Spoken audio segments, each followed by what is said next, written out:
تو یہ وہ پوائنٹ وہیں آ جاتا ہے کہ دو فیکٹر بڑے امپارٹنٹ تھے، ایک آرمی چیف کی تعیناتی کا اور ایک چیف جسٹس کی، دونوں کو انہوں نے لیگلائز کر کے کانسٹیٹیوشنل امینڈمنٹ کر کے وہ مسئلے کو ہی ختم کر دیا۔ اب 5 سال آرمی چیف رہیں گے، 3 سال چیف جسٹس رہیں گے، اور وہ پارلیمانی کمیٹی جو ہوگی 3 سال بعد نیا چیف جسٹس۔ انہوں نے اپنا جو 5 سال کا ٹینور ہے اس کو، اس سے ایک اپنا انٹرسٹ بھی، بہت سارے انٹرسٹ کے ساتھ یہ بھی اٹھا لیا کہ اب 5 سال ان کو کوئی مسئلہ نہیں ہوگا۔ یہ خان صاحب بھی یہ سیاست کر سکتے تھے لیکن نہیں کی گئی۔ پاپولیرٹی کے زوم میں بندہ اتنا بعض دفعہ آگے چلا جاتا ہے، پھر اس کو سمجھانا بڑا مشکل ہوتا ہے۔ اور پاپولر تھے اور آج بھی ہیں عمران خان صاحب، اسی لیے وہ جیل میں ہیں۔ جیل سے باہر آ جائیں تو آپ کی یہ اسمبلیاں بھی ختم ہوں گی، نئے الیکشن بھی ہوں گے، آپ کو 30-35 ارب روپے اس قوم کو مزید ٹھکیں گے، اور پھر ایک پولیٹیکل کرائسس آئے گا، اور اس سے پھر فائنینشیل کرائسس جنم لے گا، اور وہ تمام چیزیں پھر۔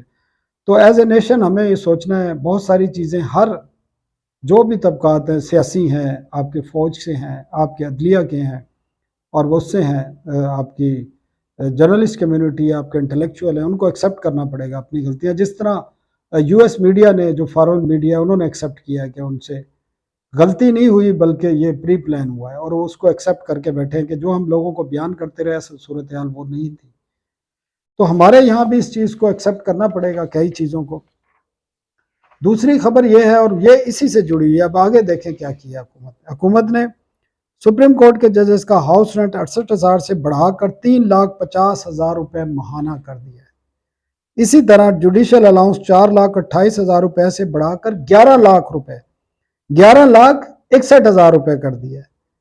اور اسی طرح ہائی کورٹ کے ججز ہیں، اسی طرح ہائی کورٹ کے جو ججز ہیں ان کا بھی بڑھا دیا گیا ہے، ان کا جو ہاؤس رینٹ 65,000 سے بڑھا کر 3,50,000 روپے کر دیا گیا ہے، جبکہ جوڈیشل الاؤنس 3,42,000 سے بڑھا کر 10,90,000 روپے، تقریباً 11 لاکھ روپے کر دیا گیا ہے۔ اب اندازہ کریں، پاکستان کا جو جوڈیشل سسٹم ہے وہ دنیا کی جو ریٹنگ آتی ہے وہ 142 ممالک میں 129ویں نمبر پر ہے، اور آپ جناب اس صورتحال میں جب فائنینشیل کرائسس ہے، آپ سپریم کورٹ کے ججز کی تعداد، اور 1.5 ارب کا ملک ہے بھارت ہمارا، یہاں پہ 1.5 ارب کا، ان کے 34 جج ہیں، 33، آپ یہ 25 کروڑ کے ملک میں 34 جج کر رہے ہیں، جبکہ آپ نے پرائم منسٹر صاحب قوم سے وعدہ کیا تھا کہ میں جی اپنے خرچے بھی کم کریں گے، ہم حکومتی اخراجات کم کریں گے، اسٹریٹی کریں گے، رائٹ سائزنگ کریں گے، ٹھٹ کریں گے، کچھ بھی نہیں ہوا۔ آپ نے ججز کی، ان کی جن کی میں جو ریٹنگ بتا رہا ہوں اس کے حساب سے تو ان ججز کی تنخواہ اور مراد کم ہونی چاہیے تھی، آپ نے ڈبل کر دی، ڈبل سے بھی زیادہ کر دیا بھائی۔ 11 لاکھ روپے جوڈیشل الاؤنس جناب ہائی کورٹ کے جج کا، اور 12.25 لاکھ روپے جوڈیشل الاؤنس جناب سپریم کورٹ کے جج کا، اور کیا دیں گے؟ ٹیکسوں میں ایگزمپشن ہے ان کو، بجلی اور گیس کے بل ان کے فری ہیں، جتنے بھی آئیں، ملازم فری ہیں، گاڑی فری ہیں، گھر سب کو ملے ہوئے ہیں سرکاری، جوڈیشل کالونی ہر جگہ ہے، ڈسٹرکٹ لیول تک ججوں کو گھر ملے ہوئے۔ آپ کی پرفارمنس تو ہے نہیں۔ اب اس تنخواہ میں اضافے، جوڈیشل الاؤنس میں، ہاؤس رینٹ میں اضافے کے بعد کیا یہ قوم توقع کرے کہ ان کو انصاف ملے گا؟ ہے کوئی ایسا امکان یا توقع ہے کوئی؟ نہیں، مجھے نہیں نظر آتی۔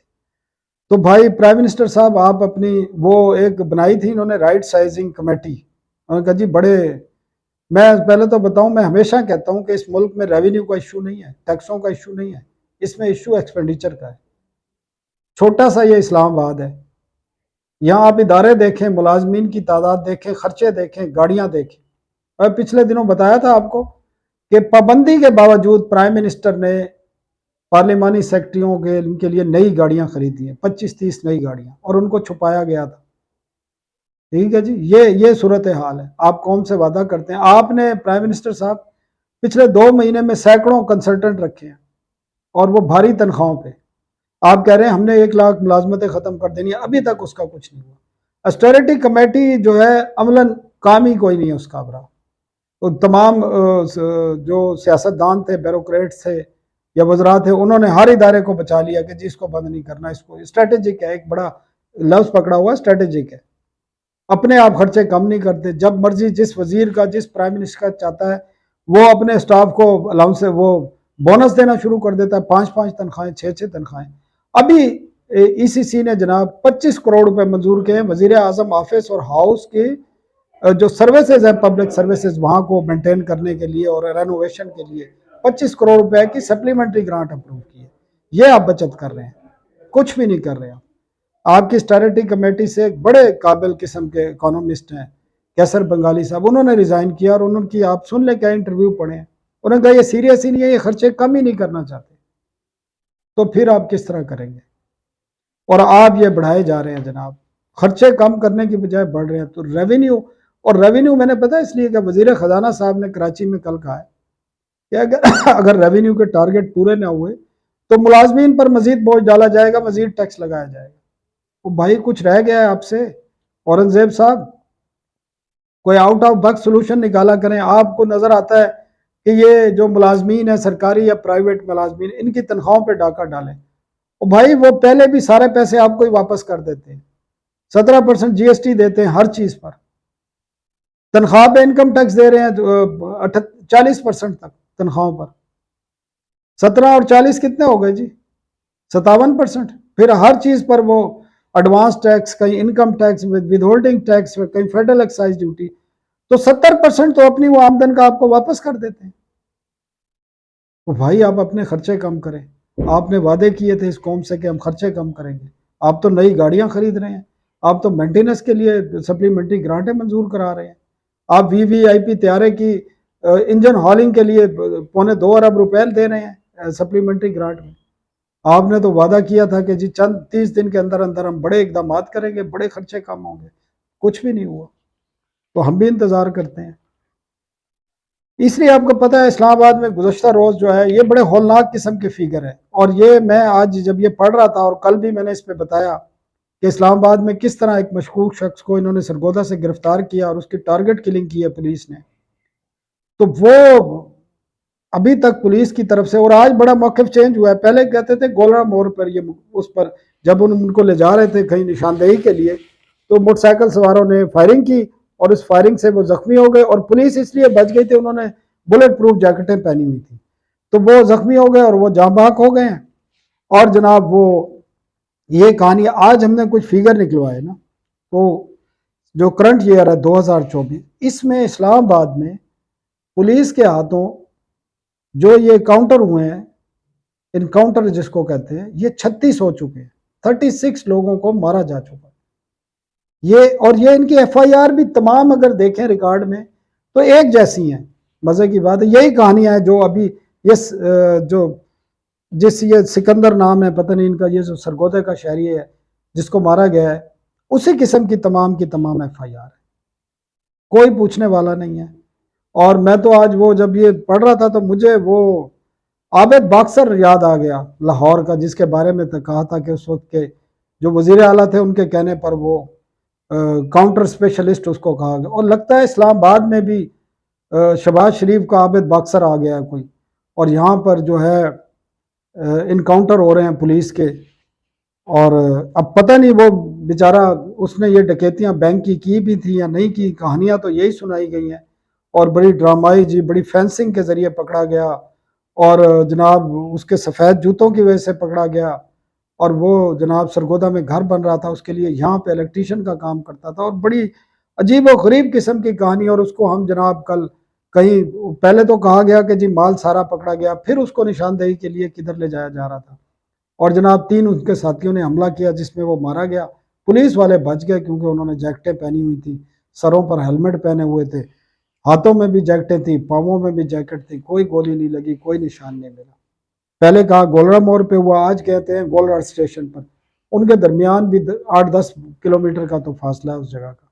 یہ بھی صورتحال ایسی ہے. اور جس ملک کا دارالحکومت، وفاقی دارالحکومت اور چھوٹا سا شہر، وہاں پر انکاؤنٹر ہو رہے ہوں تو باقی ملک کا کیا حال ہوگا آپ کو پتہ ہی ہے. پھر تو یہ اس میں پیش رفت کوئی بھی نہیں ہے. پولیس اس پر کوئی موقف دینے کے لیے اب تیار نہیں ہے، نہ آئی جی نہ کوئی اور اس پر بات کرنے کو تیار بھی نہیں ہے. اور اس معاملے کو بھی اگر اس کے لواحقین کھڑے نہ ہوئے تو یہ معاملہ بھی ختم ہو جائے گا. پھر اسی طرح پی ٹی وی پہ حوالے سے بڑی ڈیولپمنٹ ہے. آج وزیر اطلاعات نے، کیونکہ انہوں نے بیڑا اٹھایا ہے کہ وہ انہوں نے ریفارمز لانی ہے اور یہاں جو مافیاز ہیں ان کو ختم کرنا ہے، آج انہوں نے پھر اجلاس کی صدارت کی ہے اور سیلز اور مارکیٹنگ کے جو ہیڈ تھے 22 لاکھ روپے ماہانہ پہ رکھے گئے تھے، سنا ان کی تعلیم بھی بڑی کم تھی، ان کو فارغ کر دیا گیا ہے، ان کو 1 مہینے کا نوٹس ہے، اور ان کی جگہ نیا اپوائنٹمنٹ مارکیٹ بیس رکھی جائے گی جو سیلز اور مارکیٹنگ کو دیکھیں گے۔ اور آج جب ان کو بریفنگ دی گئی تو بریفنگ میں بڑی حیران کن باتیں بتائی گئیں کہ کراچی میں وہ شخص بیٹھتے ہیں، اور جب وہ میٹنگ کرتے تھے سیلز اور مارکیٹنگ کی تو ان کے کمپیٹیٹر کے بھی بعض نمائندے ان اجلاسوں میں بیٹھتے تھے۔ تو اس پر اجلاس کے شرکاء نے حیرانگی کے بھی اظہار کیا ہے، اور اس کو اس شخص کو فارغ کرنے کا فیصلہ کیا گیا ہے، بلکہ ان کو نوٹس ایشو ہو چکا ہے، اور ایڈ بھی دے دیا گیا ہے نئے سیلز اور مارکیٹنگ ہیڈ کے لیے، جو مارکیٹ بیس سیلریز پر 22 لاکھ پہ تو پہلے ہی تھے اور باقی چیزیں علیحدہ تھیں۔ تو یہ بڑی ڈیولپمنٹ کی گئی ہے۔ باقی بھی انہوں نے جو فیصلے کیے تھے گزشتہ روز، جن کو میں نے آپ کو بتایا تھا کہ ری ڈیزیگنیشن کے لوگ جو بغیر فارمیلٹیز کے فارغ ہوئے ہیں ٹیسٹ انٹرویو کے لیے، جن کو ری ڈیزیگنیٹ کیا گیا ان کو فارغ کیا جائے گا، ڈگریاں کی ویریفیکیشن کی جائے گی، ڈیول چارج ختم کیے جا رہے ہیں۔ تو اس پر ایک کمیٹی بنا دی ہے جو وزارت اطلاعات کے جوائنٹ سیکرٹری ہیں، ان کی سربراہی میں، اور کچھ لوگ اور شامل کیے گئے ہیں جو ان پر عمل درآمد کرائے گی، اور اس کی ٹائم لائن منسٹر انفارمیشن نے طے کر دی ہے۔ ابھی یہ جو ہمیں بتایا گیا ہے کہ یہ روزانہ کی بنیاد پر یہ کام ہوگا، اور جتنے بھی اس میں کالی بھیڑے اور باقی جو ہیں ان کے خلاف کارروائی کی جائے گی۔ ثبوت اکٹھے کیے جا رہے ہیں بہت ساری چیزوں کے، جن پر کارروائی کی جائے گی، اور جو بھی اپڈیٹ آئے گی آپ کو آگاہ کریں گے۔